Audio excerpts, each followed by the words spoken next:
Good evening. Hello. How are you? Hope you're all okay. Hi, Ray. Hope you're all right, Ray. Nice to see you on here this lovely Wednesday evening. You're not watching the Olympics then? Yes, you are doing the trip with Cunard. Yeah, what do I recommend excursion wise? Oh, goodness me, I've got so much to tell you. So a huge welcome for everyone who maybe not watching live, but you may be watching on catch up. I have so much to tell you about Alaska. I have to say, it was one of the most unbelievable trips in all of my life. It is so special. So what I kind of thought is to answer all your questions. So even if you're watching on catch up, then please ask away and I'll answer the questions as I get notified of them. And then if you're joining me, now is the time to ask them if you're joining me now. I just want to go through my itinerary and talk through exactly why I made the decisions that I did, why I chose the itinerary, why I chose the ship, what I did at each port, would I do things differently? And a lot of things that I learned along the way. When I was a cruise agent, I sold Alaska for years and years, and I knew quite a bit, but there's so much that I didn't know and so much that I've got to share with you. So if you have got any questions, then please do ask away. All you need to do is type in the word question and then your question after, and I'll answer as I go along. So Ray, you're doing the trip with Cunard. What do you recommend excursion wise? Oh, what itinerary are you doing then, Ray? Let me know what itinerary you're doing, because it's really difficult when you are doing Alaska. It's not easy to choose your itinerary. There are so many different itineraries to choose from, and not one size fits all when it comes to Alaska. You've got your Vancouver round trips, you've got the Seattle round trips, you've got your northbound itinerary from Vancouver up to Whittier, you've got your southbound itinerary from Whittier to Vancouver, you've got your pre and your post land tours. So it's kind of what is best for you. Now, I knew three things when I was booking this trip. I knew one, I wanted to start the trip from Vancouver because I wanted to add a pre-stay on. I wanted to stay in Vancouver for a few nights beforehand. So I knew I wanted to do that. I wanted to travel with Princess because I've sailed with Princess quite a lot in the last 12 months. I'm familiar with the ships. I love the Medallion class, and I love the experience that Princess brings to Alaska. So I knew I wanted the brand of Princess, but to be fair, I would have gone happily sailed with anybody just to have gone on the trip. And I knew that I wanted to visit Glacier Bay. Glacier Bay, I've researched, and it's one of those places that I really wanted to see. So those three things, I knew, the time that I could go was in July, and the Grand Princess just ticked all the boxes.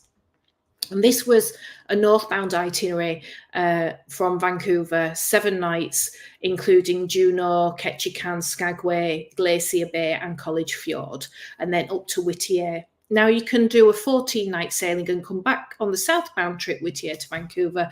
It was just 7 nights because I had my friend looking after Buster, so I didn't want to be away too long. And then I did a few nights in Vancouver. So yes, so you're doing, oh wow, Seattle to Alaska to San Francisco. Wonderful. That's a great itinerary. So I take it, Ray, that you're doing a Seattle and San Francisco pre and post stay then on the Queen Elizabeth. Yeah. Let me know if you're doing the pre and post. I think you are, Ray, if I remember. So thank you for booking that through cruise.co.uk. I booked my trip again through cruise.co.uk.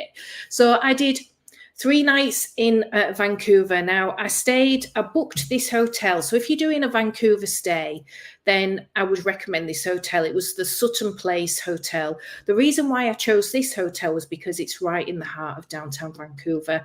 It's on Burrard Street, just around the corner from Robson Street. Lots of shops, bars, and little restaurants. It's just down the road from the Fairmont as well. So it's a brilliant, ideal location. It's only 15 minutes walk as well to Canada Place where the ships dock. So I stayed at Sutton Place in 2017 for one night. So I knew it was a good location, but I didn't know, I only stayed one night because I was doing Rocky Mountaineer. So I was really pleased to be able to get the experience of staying at the Sutton Place Hotel again.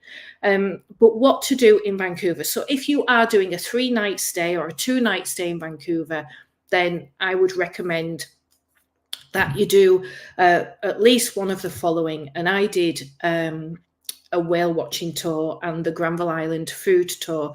Now, let me start off by saying that I had arranged to stay in Vancouver for 3 nights. Hi, Eileen. Thank you for joining. 1 night in Seattle, then cruise, then 3 nights stay in San Fran. Oh, the best of both worlds there, Ray.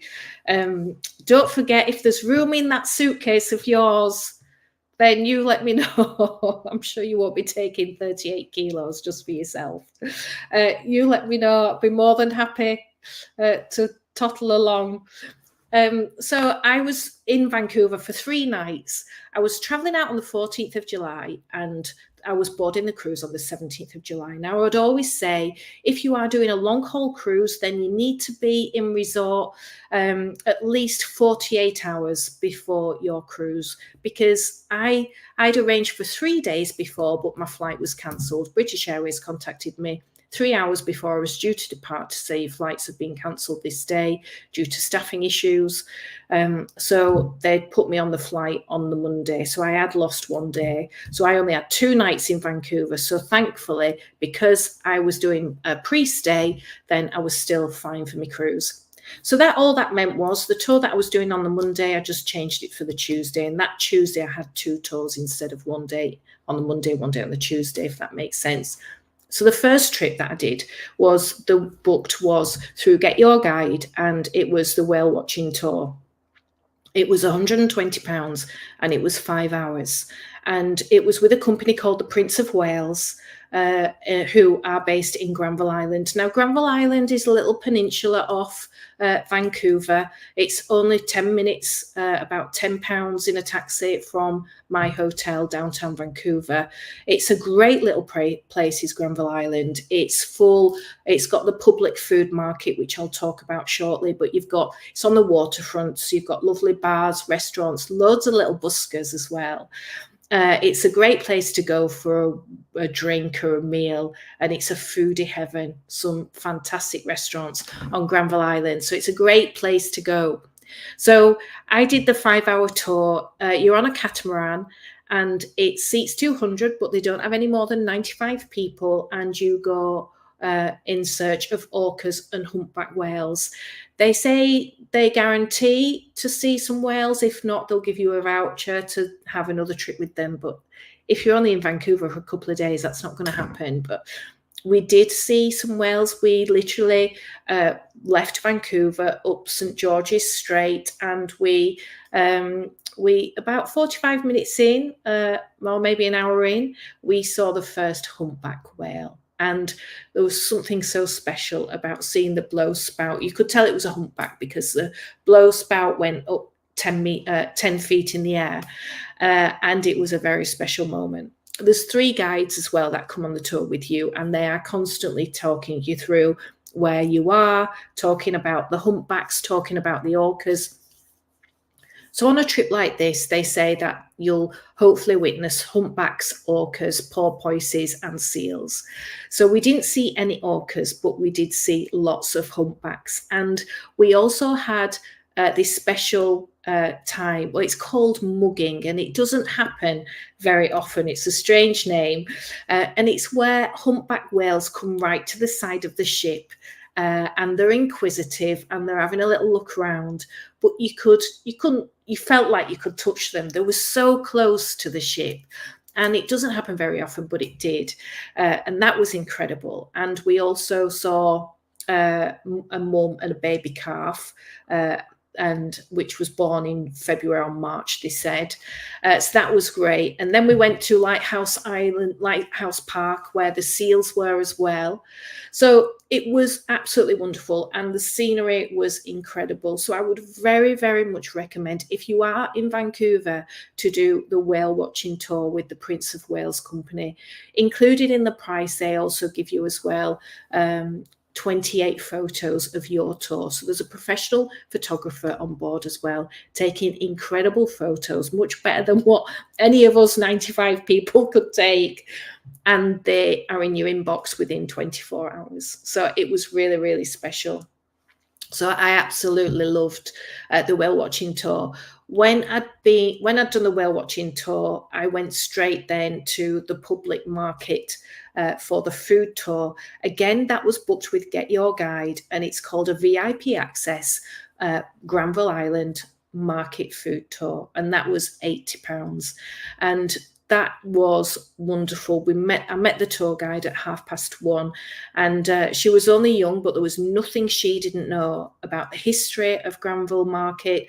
There was 6 of us. There was a family of 5 and myself, and she took us around all the market stalls, and we had taster sessions. We had wonderful cheeses. We had wonderful breads, hams, pickles, cheesecakes, chocolates, donuts, which was just as well because I'd just done the whale watching tour. There was no food, so I was starving. So she was really good, and it was really see the history of the cheeses, how they're made. We also had fish, salmon. They say that the Granville Island Food Market Tour is the second most popular attraction after Niagara Falls. I don't agree with that. I think the whale watching tour is, but they do say that. And it was a brilliant tour. It was worth the £80. But once you've done it, you've done it. But I would do the whale watching tour again in a heartbeat. It was absolutely incredible. So after then, I went back to the hotel, and then I had dinner in the hotel, a lovely restaurant at the Sun Place Hotel called oh goodness me, I've forgotten it. The Boulevard, that's it. The Boulevard Oyster Bar. It's a seafood restaurant. It's not cheap, but it's not expensive. I would say it's mid-range. It's in the hotel itself. It's stunning inside. I decided to sit outside. It's beautiful weather in Vancouver at that time of year. So I had octopus, which was lovely. Normally I've had octopus carpaccio, but this wasn't. It was kind of like in couscous. It was really nice, really tasty. Then I had seafood linguine and truffle fries, and a couple or 2 of glasses of Sauvignon Blanc. It came to £70. But I'll be honest with you, the alcohol I think came to 30. The wine isn't cheap when you're in a hotel like that. But the food was incredible. But you can dine in there whether you're staying at that hotel or not. But it was the Boulevard Oyster Bar. It was fantastic. After then, I went to bed because I was struggling with the 8-hour difference. Vancouver is 8 hours behind UK time.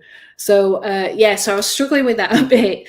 So following morning was Embarkation Day on the Grand Princess, and it was in Canada Place. Now, Canada Place itself is beautiful. So if you ever are in Vancouver for a period of time, then do go to Canada Place in the evening. It's all lit up. There's lovely bars there, restaurants there. It's where you'll see the seaplanes as well take off, and it's where the cruise ship docks. You've got beautiful views of Stanley Park. So Canada Place is a lovely area to go walk during the day, walking. If you want to go for a walk, a run, just sit there and watch the world go by and have a coffee like I did. It's a great place. Then there was 2 ships in. There was Grand Princess and Holland America Line Zaandam, all heading for their Alaskan itineraries. Now, a word of warning for Canada Place. I had heard that it was a bit confusing when you check in, and it was. So just to help you, if you are on an Alaskan itinerary going from Vancouver, If you are a UK passenger, you will not get your medallion if you're sailing on a Princess cruise. Your medallion necklace, you will not get one before you go. You get it at check-in. So when you are on, there's 2 floors for departures at Canada Place. Now I kind of just went with the flow and carried on the ground floor. I ended up at security, waited 30 minutes. This lady said, have you got your medallion? I hadn't. So I said, I'm UK, so I haven't got the medallion. She said, you've got to go upstairs, check in, get your medallion, then come downstairs for security. So if you haven't got your medallion and you're UK, just remember in Canada Place, you go to the first floor first, you check in, you get your medallion, then you come downstairs, go through security. It's really straightforward once you know what you're doing. Then you go to passport control. There's a passport control there at Canada Place, and that's only because they want to make sure you've got the right documentation. For me and many others at the moment, but I do say if you've booked an Alaskan cruise, do check what documentation you need because it does change.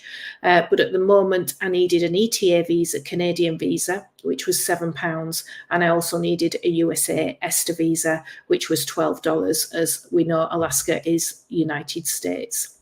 So they checked that I had the right documentation, and then I went on board, and it was so lovely because I just got off the Azora and the wine. Exactly. Yeah, the wine. Well, you know, I like a Sauvignon Blanc, Ray. I'm not going to lie there. So then I boarded the Grand Princess, and it was really lovely, actually, because she's very similar to Azora, and I'd just come off the Azora in June. So I felt like I was back at home. I knew the layout, which is always nice when you get on a ship. So especially when you're on your own as well, because this is my first long haul solo tour, not knowing anybody whatsoever and just going along for the ride. So it was really nice to have the familiarity of the Sutton Place Hotel in Vancouver, where I've stayed before. And it was also really nice to have be on the Grand Princess, which is similar to Azora. I felt like I knew the ship. And as soon as I got on board, I knew I wanted to go to guest services to book the balcony breakfast. And I met, as soon as I was queuing, I saw a girl who was on Regal Princess, the events manager, Boanne.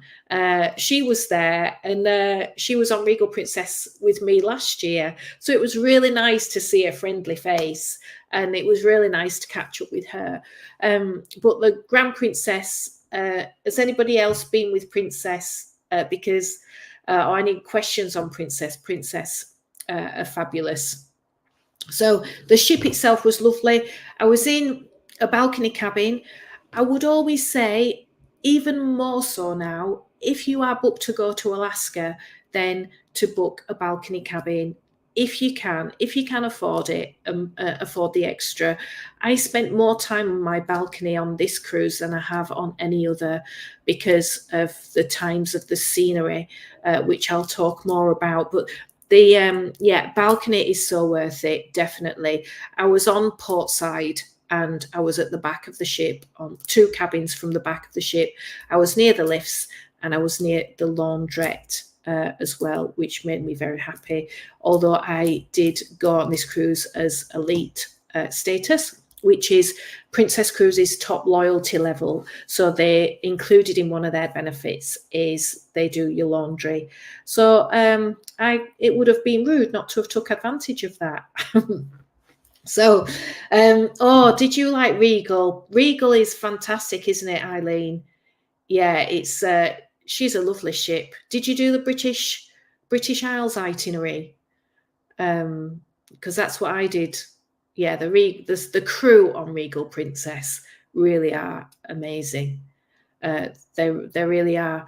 Now, one thing about this that I just want to point out, when I booked this trip, the northbound itinerary, and I'd seen a couple of YouTube videos that said that if you are doing northbound and you're in a balcony, you want a starboard cabin. And if you are doing southbound, you want a portside balcony cabin.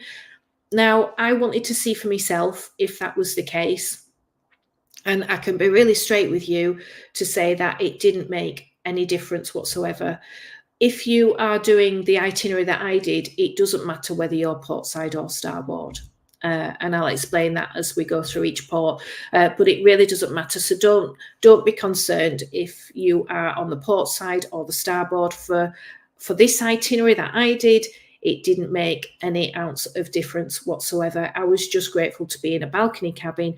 If somebody said to me, you can do this trip again, but I've only got an inside, I would snap their hands off just to do this trip again. But if you can't afford a balcony cabin, then I would definitely 100% do the balcony. Ah, yes, you did the British Isles cruise. What a time as well, Eileen, to do British Isles, because the weather is incredible as well. So you've took the right time to do it. I'm so pleased you've had a good time. Have we got anybody else who loves Princess as well? Or have we got anybody else who's booked to go to Alaska or thinking of going to Alaska, joining the call? So we're really pleased with the ship, and the cabin was lovely. Now, if you've been on Princess before, you'll see it was really cozy. It was smaller than a normal balcony cabin, but only slightly in the way the layout was different. And normally you get a big, massive open wardrobe that you can walk into. This was only a lot smaller. But I have to say, you'll laugh now. You know that when I packed, I overpacked. I paid £65 for an extra suitcase, and I had 46 kilos of luggage allowance, and my luggage allowance came to 38 kilos of luggage allowance, and there was just me. In my defense, only 8 kilos of that was filming equipment. When you're going on your own, you've nobody to take pictures of you. So I had a tripod, I had GoPro, I had all kinds of filming equipment that I took with me, which was fine. But even so, I unpacked my suitcases in the wardrobe in that cabin, and I might as well have just literally picked up my wardrobe at home and put it on that ship, because it was like a UK wardrobe. It had all clothes that I would wear normally at home. And what it kind of made me realize, I always get asked about the weather in Alaska, but if you are from the UK, then it's just like being in the UK. It rains, it can be changeable, it can be warm 1 minute, then torrential rain, then spitting, then a bit cooler. So I think UK passengers will just blend into what the weather's like in Alaska quite nicely. But I do have to say as well, shame on me, because the clothes that I took, I didn't wear half of them. I wore less clothes on this from what I packed on this trip than I've done on any cruise. I had cargo pants, I had just linen trousers, I had leggings, I had an array of hoodies and cardigans. I had 2 coats, I had 4 pairs of shoes, and I didn't wear any of it. Because what I found was the cargo pants, I wore those twice. Leggings, I wore those twice. I had 1 pair of shorts, I wore those twice. Because they were comfortable in the excursions that I was doing. Hoodies, it was too warm. T-shirts, I wore those. I probably wore 2 or 3 hoodies. That was it.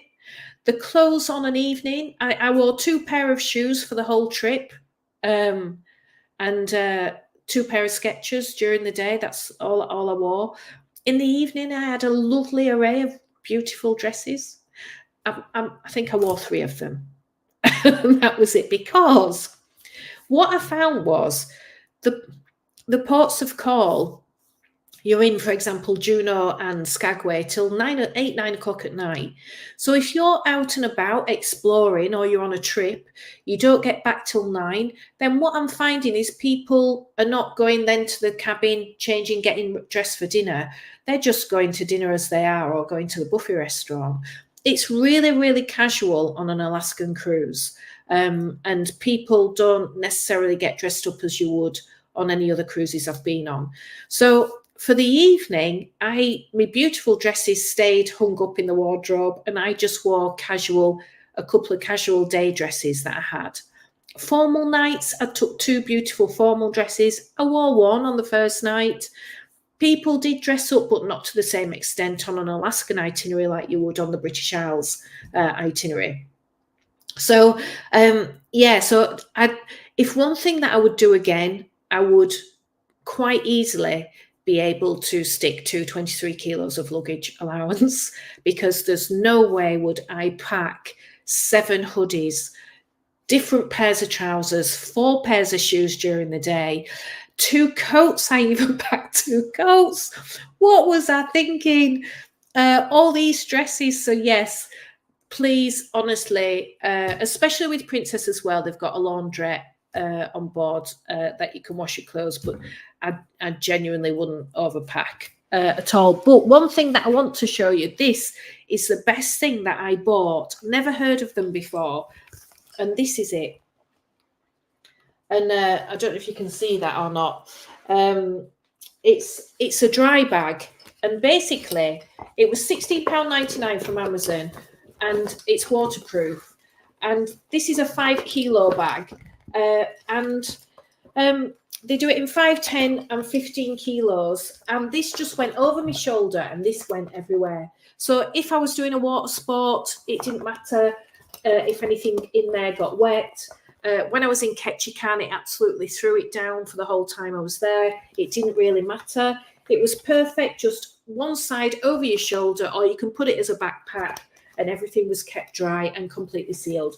So if you are going to Alaska, and funnily enough, I went into a shop in Alaska, and she said, that's really, really good. She said, I'm glad you've got that. She said, most people that I see in Alaska have these, and they're called dry bags. And this was for me, it was 5 kilos, a little bag. If you're a couple, I'd say get the 10 kilo bag, but it was perfect to get one of those. So I would very much recommend. Vicky, I am going on Ruby Princess to Hawaii in September. Oh, goodness me. So are you going from Los Angeles or San Francisco, Vicky? And are you doing a pre and post stay? Oh, wow. Yeah, that's a trip and a half, isn't it? Yeah, you'll have an amazing time. Hawaii is so popular right now. It really is. And the good news with Hawaii is I am currently working on some great deals for Hollydaysatsea for Hawaii for 2025 because I am asked for it for so much. So definitely. So what I learned is balcony cabin. It doesn't matter what side you're on, and packing, please do not overpack for Alaska. I would save the £65 that I paid for the extra suitcase because I really didn't need it. And it was $95 coming back. So yes. So the first port of call was Ketchikan. So there's 3 ports of call on a 7-night Alaskan cruise. One is Ketchikan, then Juneau, then Skagway. Now, Ketchikan is, you'll have to bear with me because my memory is shocking. So I have got some notes as well. I've written as much as I can down so I don't forget anything, because it's so easy to forget things. So Ketchikan. Now, the Princess cruise ships dock in Pier 4. Now 8 ships can go into Ketchikan in one day. Now that is a lot of ships. Holland America Line and Princess park right in the centre of town, and Norwegian Cruise Lines park out of town, which is about 7 kilometres away. So I would always say, if you are on an NCL ship and you are doing your own thing and going into town yourself, then make sure that you leave in plenty of time to get back on the ship. If you're doing a course of ship's excursion, then NCL will make sure you get back into the ship itself.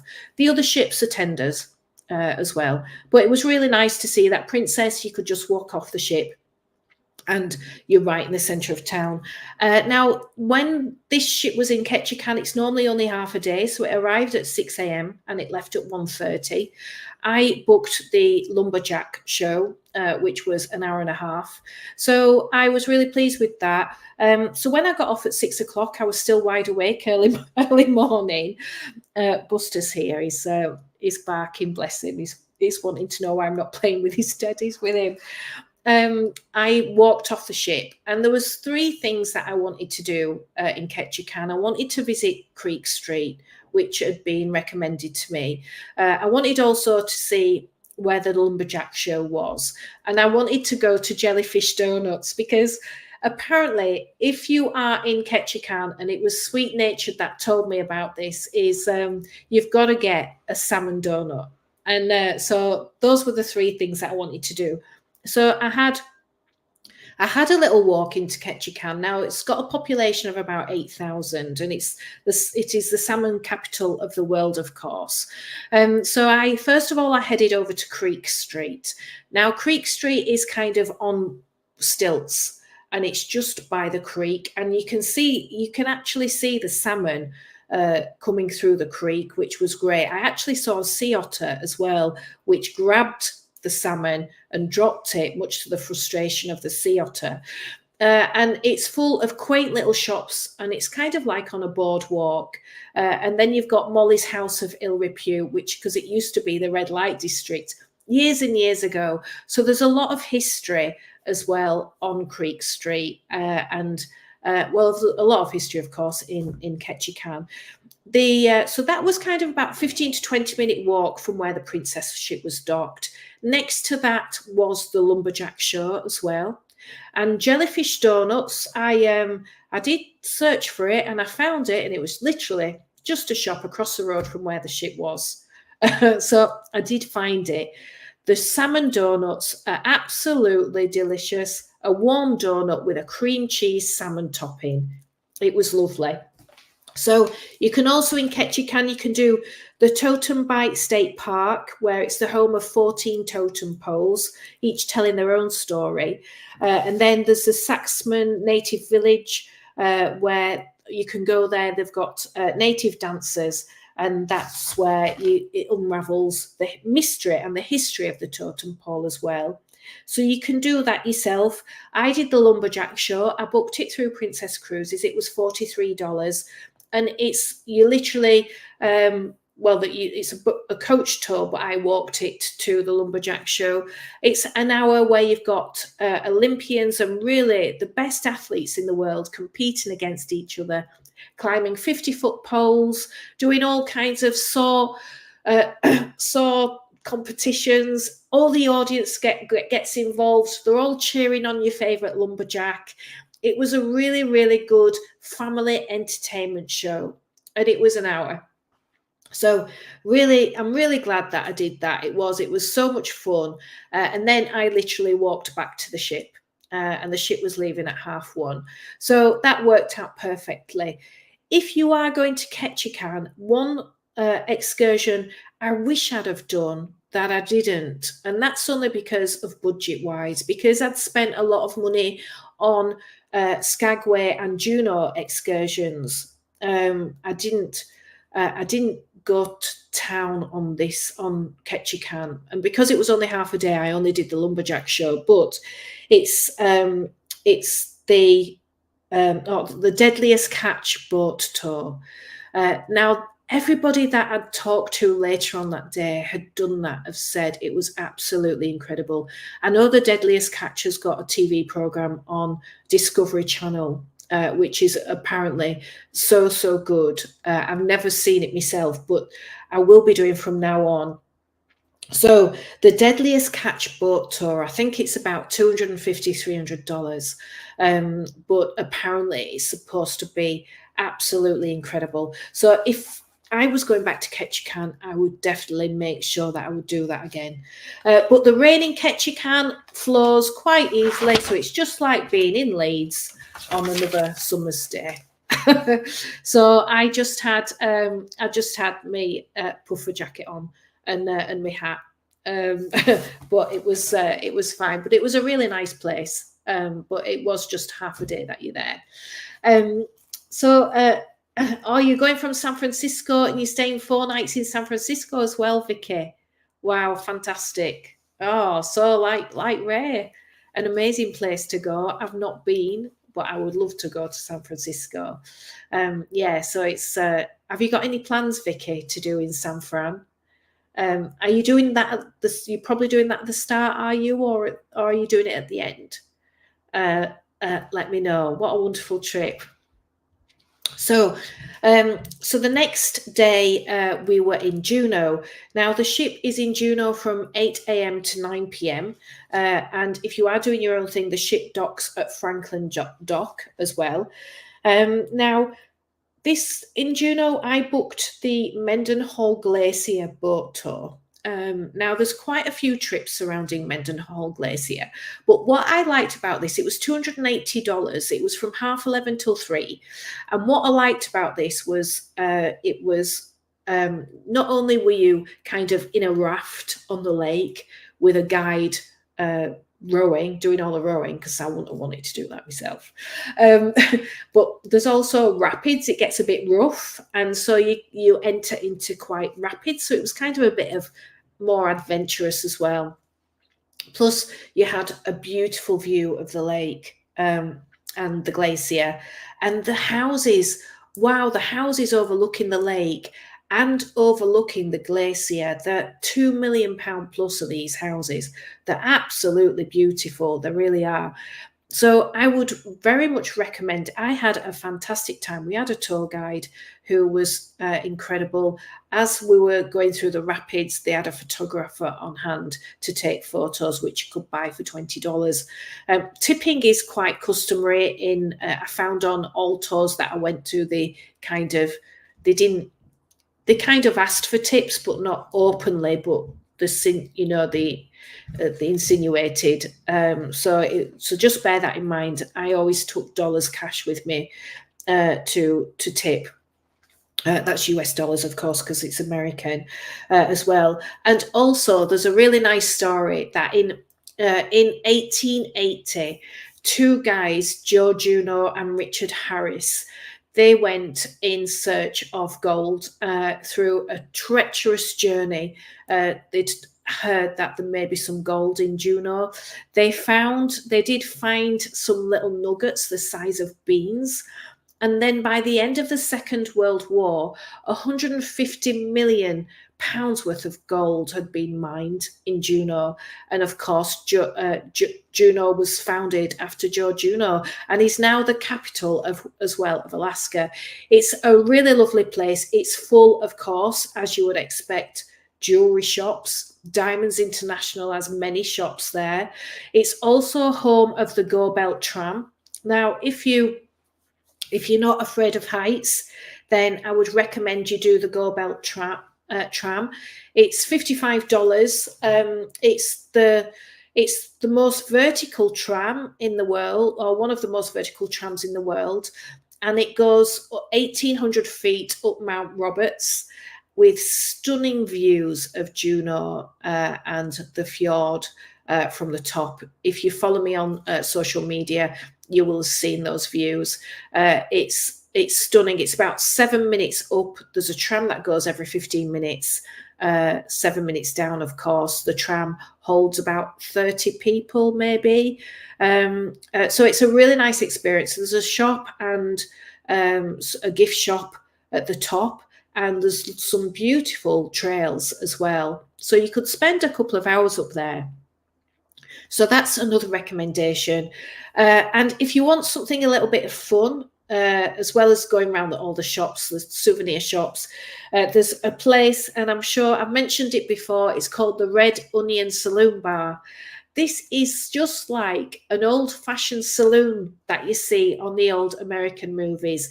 You've got all the ladies dressed up, the men dressed up. They had a guy who was singing funny, not rude songs, but songs with innuendo. Everybody was drinking the pints, and it was such a, you can have food there as well. You can eat there if you want to. It does get pretty busy. I went after I'd done the tram, and it wasn't quite as busy. That was about 4:30. I absolutely loved it. So those are my recommendations. But there's so much to do in Juneau as well. Like I say, especially if you like shopping, and if you like jewelry shopping, it's a great place to go as well. What are the Thank you. Hi, Barbara. Nice to see you. Vicky, what are the best months to do Alaska cruise? This is probably one question that I ask myself and many people ask, so it's a really good question. And I always find that any month to do Alaska is a good month. And that's only because there are different wildlife depending on your month that you go. The weather is different can be slightly different depending what month. So for example, if you go in May time, it's quite quiet. It's the start of the season. You get more picturesque snow-capped mountains. It is cooler and it is a quieter time. If you go in the summer months like I did, it's a lot busier, but the weather is a lot warmer. So you don't get as much rainfall. You see whales and animals throughout for the whole season, but you're probably going to see more bears July, August, September time, because that's when the salmon fishing is more popular and the bears come down from the mountainside and hunt for salmon. You've got the sea otters as well. But I would go to Alaska at any time of year. I really enjoyed the time that I went in July. I saw everything that I wanted to see. So I would definitely go back in July, but it was busy. If you didn't want it quite as busy, maybe you get a better experience if you go in May, because it's quieter, but it is a little bit cooler. And you may not have as much sunshine either. But any time for the season runs from May to September. So honestly, Vicky, any kind of month, in my personal opinion, I would recommend to do Alaska, an Alaskan cruise. So the other thing as well that I want to mention is if you are going and heading into Juneau, which most Alaskan cruises do, is to it's an early start, but again, I was still waking up early. The time difference, the time difference was still getting to me. So I woke up at 4 a.m. and I opened the balcony doors, and all I can explain what I saw was absolutely breathtaking. It was beautiful, and it's called Stevens Passage, and the ships sail through Stevens Passage on the way into Juneau. I was really lucky because of the time of year, you've got more daylight hours. So at 4 a.m, it had just started to become daylight, and there was no fog, no cloud. The scenery was absolutely beautiful. I've never experienced anything quite as magical as Stevens Passage heading into Juneau, and that was at 4 a.m. At 5 a.m, it was foggy, completely foggy. In fact, the captain was blowing the horn every 2 minutes because you couldn't see in front of your face. So I was so lucky to be able to capture the magic of Stevens Passage before it went into the fog. The other thing as well, because I was up early, and a lot of people was, but I tend to do my filming of the ship when people are asleep. So what I love about Princess is the International Cafe. Does anybody else love International Cafe the same? It's normally on deck 5. It's midship. It's on, I think, deck 9 on some Princess. And you've got lots of little tasty bites. It's open 24 hours a day. They do the incredible honey and lavender latte. That was my go-to. Coffees are extra, but if you've got the Princess Plus or the Princess Premier package, they are included in the price. So it's the coffees are lovely, but the food, they have like little bagels, cream cheese bagels, salmon bagels, donuts, muffins, bacon sandwiches, muesli, smoothies. They've got a whole array to choose from. So I kind of used to go down about 5 a.m. when it was a bit quieter, get me little latte, get me salmon bagel, or get me donut. I've become addicted to donuts. Get me a little donut. But it's surprising because the ship on an Alaskan cruise does seem to dock about 6 a.m. on a lot of ports, you'll tend to find the ship does get busy earlier. So definitely International Cafe. Is anybody else loving International Cafe? Emma, loving the thank you so much, Emma, loving the informative information. Thank you. Yes, it's I've learned so much. Now then, I don't know if you might not have seen me talk about the salmon donuts. It's thanks to you guys, Sweet Natured, that I went in search of the salmon donut. How nice was that? A lovely warm donut with cream cheese salmon topping. Thank you so much, because I had that. And I also, due to your recommendation, when I talk about Skagway, I went to look for the Doughboy Donut Shop. Now, it was closed on Sundays, but everybody literally has talked about the Doughboy cake shop for the donuts. But I went in search for it, but it was shut. So thank you so much. Thank you so much for that. We had the same early morning experience too. Lindsay woke at 3 a.m. and the sunrise was utterly amazing, brought tears to our eyes. It really is, isn't it? So the jet lag, because they're 8 hours behind us, you are awake at that time, but you're right, that's when you see the best views. Barbara, 4 a.m. Honestly, I would have said the same, but because of the time difference, you're still getting used to it. You are actually find yourself awake at 4 a.m. You are going to bed at like 10 o'clock at night, but it does take some time to get used to the time difference. But I'm so pleased, because Stephen's Passage was absolutely incredible. Hi, Rob, how you doing? I met Rob on Avia with my daughter. We had a great time, didn't we? We formed a great quiz team. I'm currently looking into doing an Alaskan cruise on board Star Princess in 26. Oh, goodness me, I would do this again. Like I said, for everyone who's just joined, thank you so much for joining. I'm just running through my Alaskan itinerary, and I have to say that in all my years of cruising, this has been the most magical.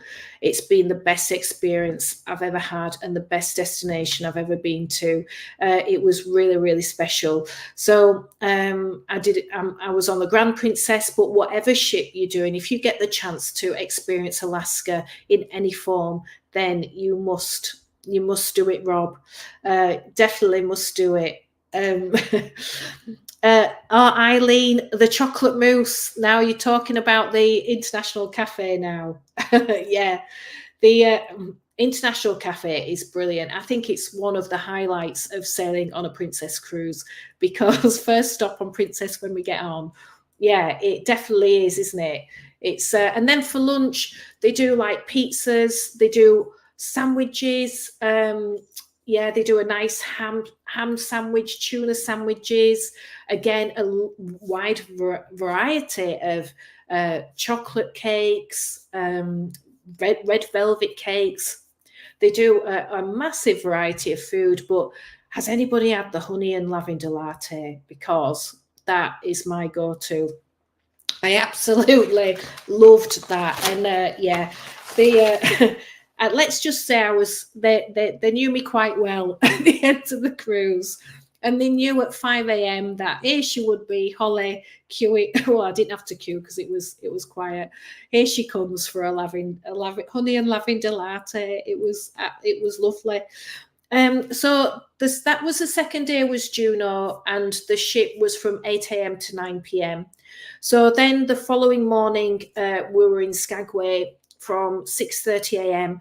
to 8:30 a.m. So it's really good, the fact there's so much to do in Juneau and in Skagway, that the ship is there for around 12 to 14 hours in both ports.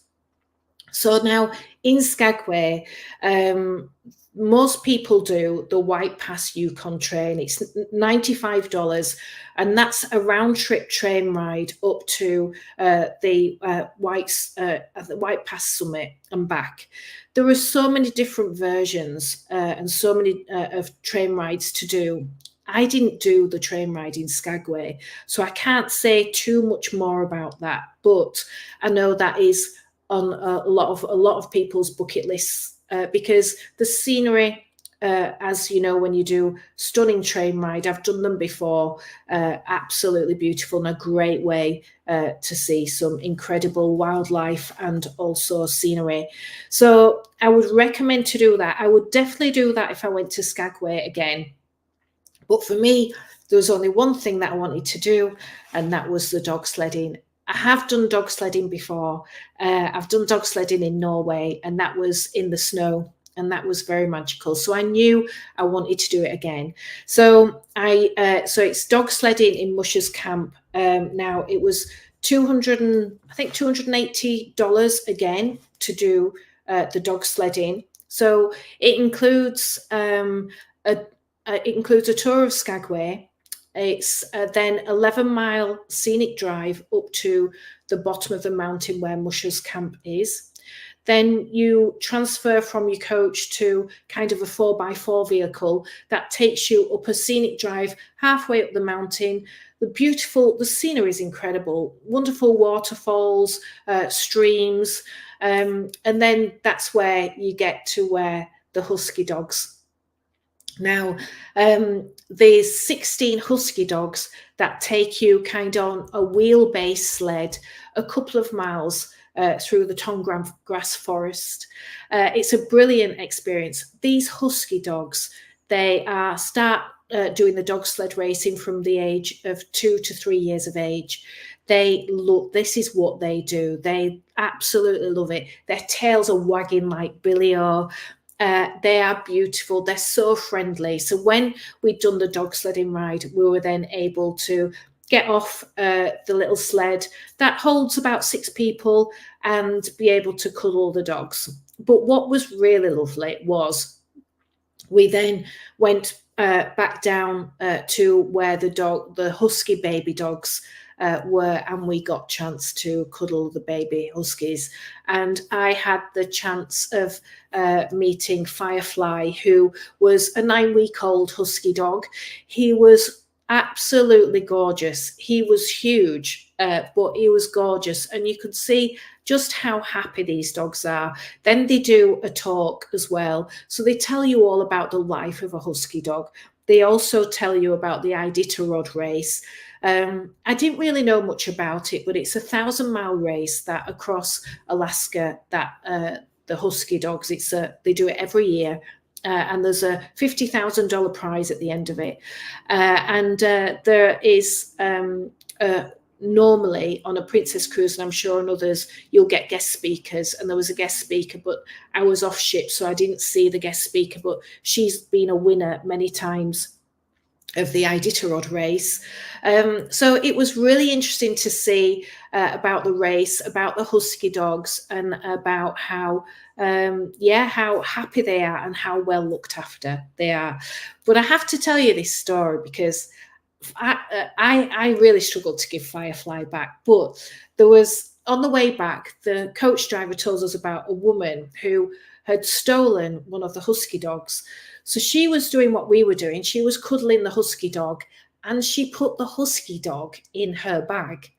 And she put the husky dog in a bag, and she managed to get onto the coach back to the cruise ship. How she did that with the husky dog in her bag, I have no idea. So she got back to the cruise ship, and she walked up the gangplank, still with the husky dog, and she got to security. And of course, she was never going to get past security, was she? So they realized that she had this husky dog in her bag. Now, she must have had a big bag. How nobody had noticed it, I have no idea. Anyway, so the captain, the security of the ship, got in touch with Musher's Camp and explained the situation, and they were going to arrest this woman, and quite rightly so. And they said, now, to avoid arrest, then you can either you get a taxi, and you personally pay for the taxi, and you take the husky dog back to Musher's Camp, which probably was about 45 minutes, an hour away. So this was to avoid arrest. So she did. So she got in a cab and she took the husky dog back to Musher's camp. I wouldn't have liked to have seen the exchange, how awkward that would have been when she handed the husky dog over. How somebody thought they'd get away with this, I really don't know. Anyway, she did. Then the cab brought her back. By the time she'd got there, handed over the dog, come back, guess what? The ship had left. It had gone, left without her. So she then had to make her own way to the next port to catch up with the ship. So let that be a lesson learned to anybody who's thinking of taking one of those husky dogs back on board with them. But what is really nice is the princess. Have you told the husky stealing yet? Yeah, I can't believe it, Barbara. Honestly, I cannot believe somebody was would be stealing a husky dog. But yeah, the ship went without her. But on Princess as well, they have on when you visit. I think when you leave Skagway, they have like an area in the main atrium, and they bring the husky dogs in, and they brought 2 husky dogs in, and it was great for all the passengers on board to see the husky dogs if they hadn't done the dog sledding ride. You're not allowed to touch them, but you do get to see them, and it's a really nice touch that Princess do on all their ships that are sailing through Alaska. So Skagway, so the other thing to do in Skagway, like I said, is to visit Doughboy. It's supposed to be fantastic for donuts and fantastic as well for cakes and desserts. When I was in Skagway, I went to the brewery. I went to the brewery and I had, I said, just get me a beer. And I was full of Canadians and Americans. It was so good. And he said, which one would you like? And I said, something blonde, it was called. So yeah, I had sat there surrounded by Canadian and American guys, all sat at the bar, drinking a beer. Now, that's what would have kept me in Skagway, not got me on board the ship, but it was very strong. It was very strong. So then I headed back on the ship as well. Vicky, I can't wait to do Alaska now. I was blown away by the fjords, and like you, I would go on the balcony early and be in awe of the views. Yeah, definitely. Honestly, it's the best time to be on your balcony. Is in the morning. Yes, yes, there it is. The story unfolds. Yeah, I agree. It is. It's unbelievable. It really is unbelievable. So that we did Ketchikan, Juneau, and Skagway, and the next day was Glacier Bay. Now, Glacier Bay, that was on my bucket list. I wanted to choose a cruise that did Glacier Bay. Now, from talking to other people on the ship was mainly American and Canadians. There was hardly any British. The guys used to call me Miss England because I don't think there was many other from England. There was Australians. And Glacier Bay is really, really special. And a lot of people say Hubbard Glacier is really special as well. So if you can find a cruise that does either Glacier Bay or Hubbard Glacier, or even do both of them, then that's what I would recommend. I would definitely do a cruise again with Glacier Bay, or probably I'd look for a cruise next time that did Glacier and Hubbard, because Hubbard is supposed to be just as beautiful. So Glacier Bay, it's scenic cruising, and it's very special, and Princess really do make it special. The captain sails into Glacier Bay at 6 a.m. and leaves about 3 a.m. The night before, you get a full guide of all about a map of Glacier Bay, a map of the glaciers, all the information of timetable of events. For example, the rangers, when you're entering Glacier Bay, the rangers come onto the ship, and they've got scheduled events from as soon as they get on board to when they leave at 3 p.m. And they do talks through in the atrium, in the theatres. They do talks out on deck. You can even hear the talks from the bridge cam in your cabin if you want to stay on your balcony as you go through Glacier Bay.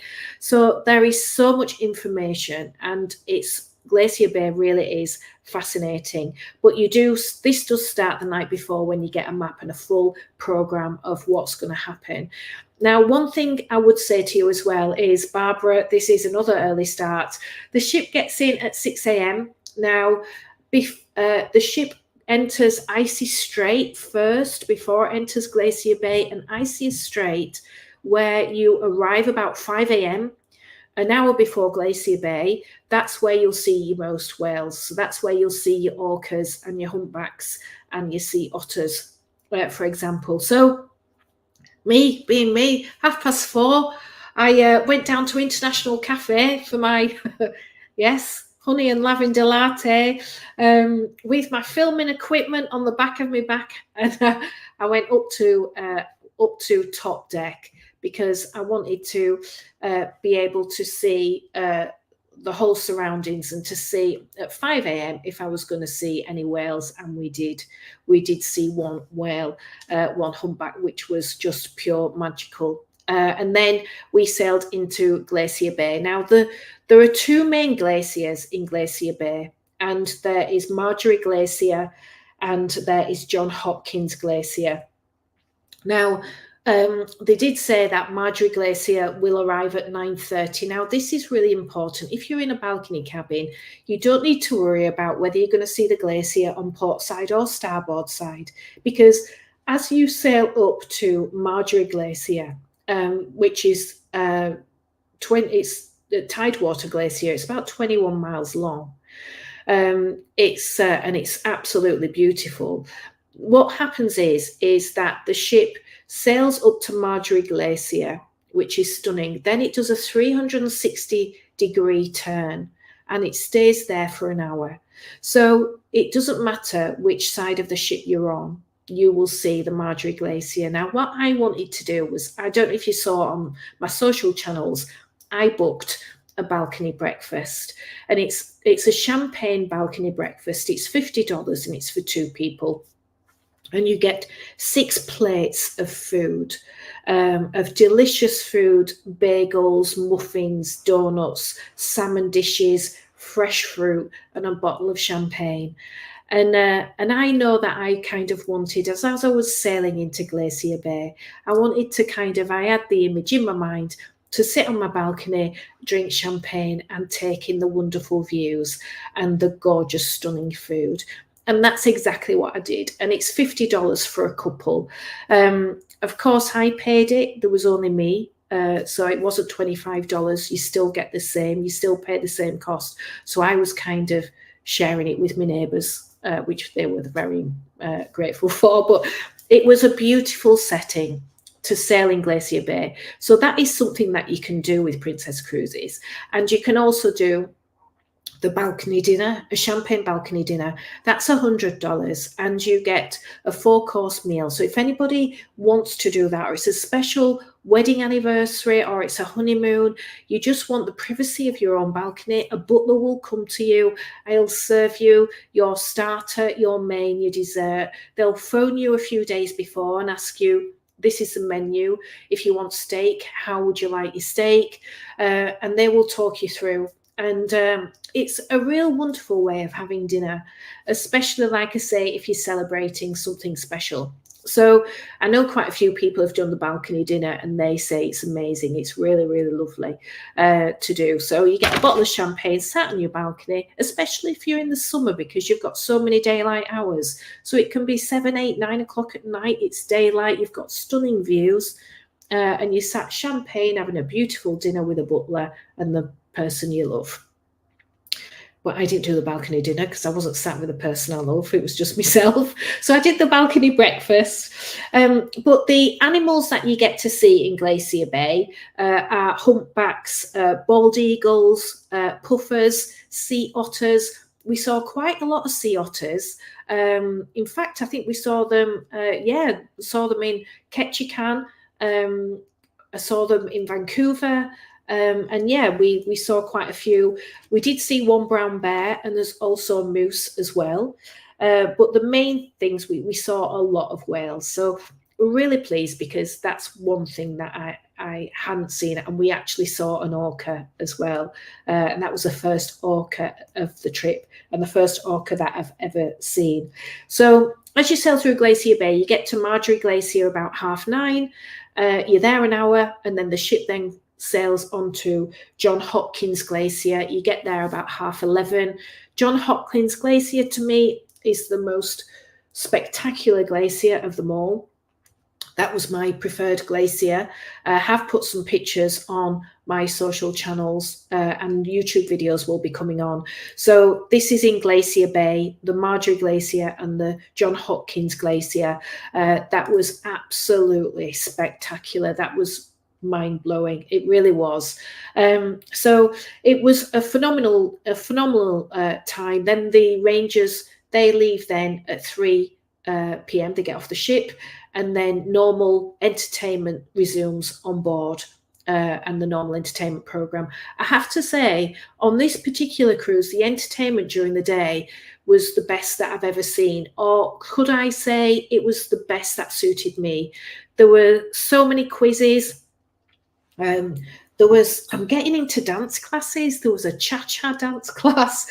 I think as well, when you're sailing on your own, you do, I don't know, correct me if I'm wrong, but because I was sailing by myself, I was getting more involved, and I was doing a lot more of the entertainment, getting involved in the entertainment than I possibly normally would.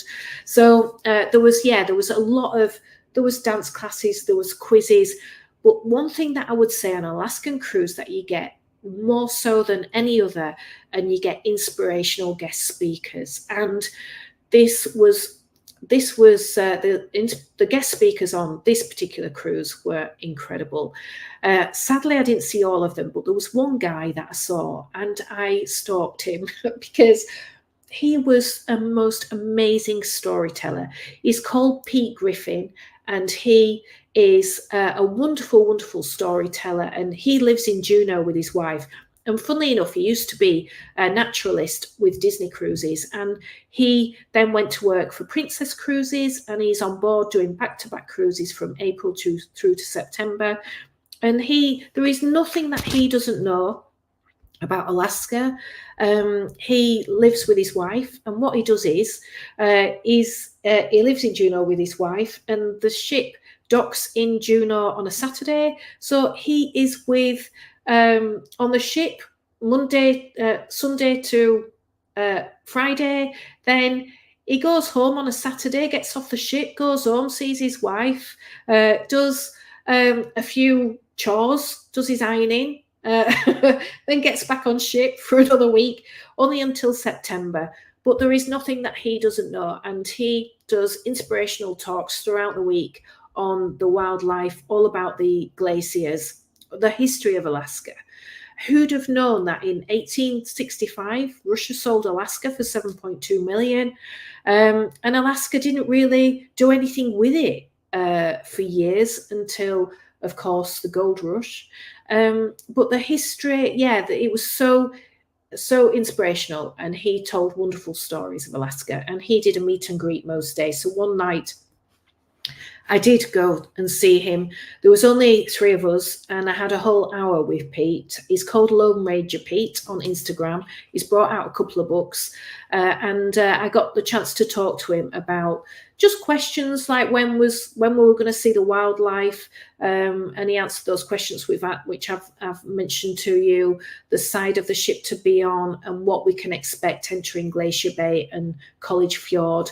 So it was really nice just to get a one-on-one chat with him, and yeah, a really, really nice guy. And he was on hand all week to talk to you whenever you wanted to go up to him and ask him questions. But Glacier Bay was absolutely incredible. But I will definitely say, if you're doing an Alaskan cruise, I would recommend make sure you've got Glacier or Hubbard Glacier, or both, included in your itinerary. So then the next day we did College Fjord. Now College Fjord is just two hours cruising by.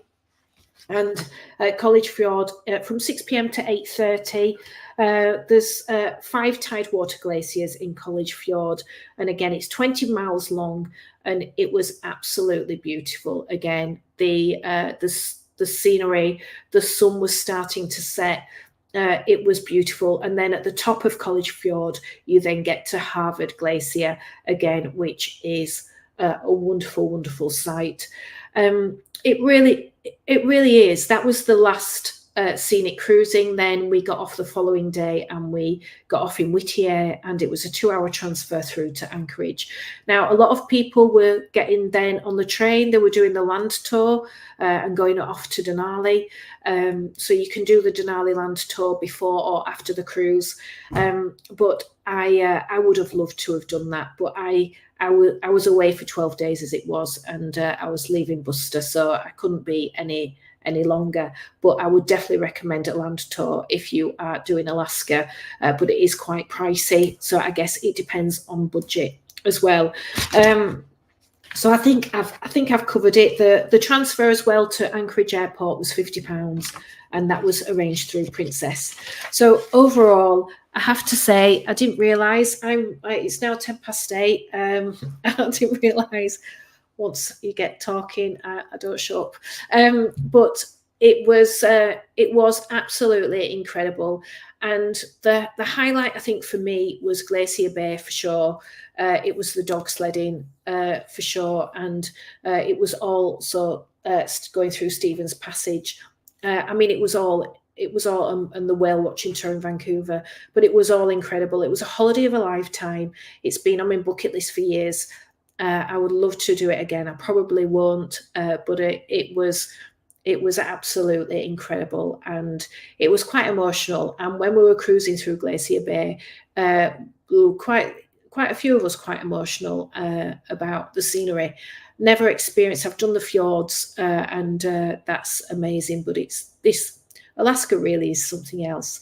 So if you are going to Alaska, then I hope what I've talked through has helped. Or if you are planning Alaska, then I hope it's helped. I booked this cruise through cruise.co.uk, one of the travel agency partners that I work with.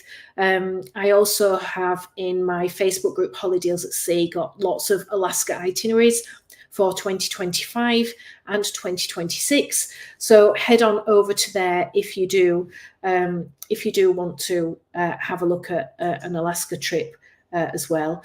So I just want to say a huge thank you as well. And if you wouldn't mind just clicking the like button, that really does help the channel. So thank you so much. Thank you so much for joining. I really appreciate everybody who stayed with me.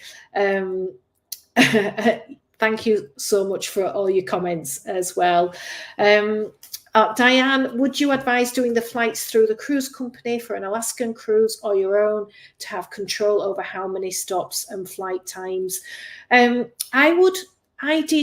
booked my flights through cruise.co.uk, and that was the perfect scenario, because not only did they, between the two of us, choose the times that I wanted to do, they're also atoll protected. So you are fully protected as well if anything happens to the flights or the cruise.